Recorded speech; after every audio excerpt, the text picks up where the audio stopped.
அஸ்ஸலாமு அலைக்கும். Welcome to my channel. Hi friends. இன்னைக்கு பார்த்தீங்கன்னா, ஒரு யம்மியான லஞ்ச் மெனு தாங்க. வாழைப்பூ கைமாக்கான பேஸ வச்சு நான் ஒரு கலக்கி போட்டுக்கிட்டேன். கூடவே பார்த்தீங்கன்னா, நல்லா சுட சுட ஒயிட் ரைஸ் இருக்குங்க. காரசாரமான மிளகு ரசத்தோட ஒயிட் ரைஸ், இந்த முட்டை கலக்கி, அதுக்கப்புறம் நம்ம செஞ்சிருக்கக்கூடிய வாழைப்பூ கைமா வச்சு நல்லா டேஸ்ட்டா ஒரு யம்மியான லஞ்ச் பார்த்துரலாமா? இந்த வாழைப்பூ கைமா பார்த்தீங்கன்னா, என்னுடைய கிட்ஸுக்காகவே நான் மேக் பண்ணேன். ஏன்னா, வாழைப்பூலாம் அவங்க சாப்பிட மாட்டாங்க. வெஜிடேரியனே அவங்களுக்கு மோஸ்ட்லி பிடிக்காது. நான்வெஜ் தான் நல்லா என்ஜாய் பண்ணி சாப்பிடுவாங்க. அதுக்காகவே அவங்களுக்காக தான் நான் ட்ரை பண்ணியிருந்தேன். இந்த ரெசிபி நெறையா பேத்துக்கு தெரிஞ்சிருக்கலாம். மேபி தெரியலன்னா இன்ஷால்லா கண்டிப்பா இதுக்கான வீடியோ வந்துட்டு நான் அப்லோட் பண்றேன்.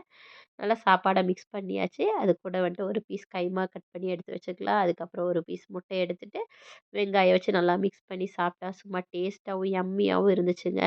யாருக்கெல்லாம் ரச சாப்பாடு வந்துட்டு கம்ஃபர்டபுள் ஃபுட்டா இருக்குமோ, மறக்காம கமெண்ட் செக்ஷன்ல கமெண்ட் பண்ணுங்க. நல்லா டேஸ்டியாவும், யம்மியாவும் சாப்பிட்டாச்சு. அஸ்ஸலாமு அலைக்கும் வரஹ்மத்துல்லாஹி வபரகாத்துஹு.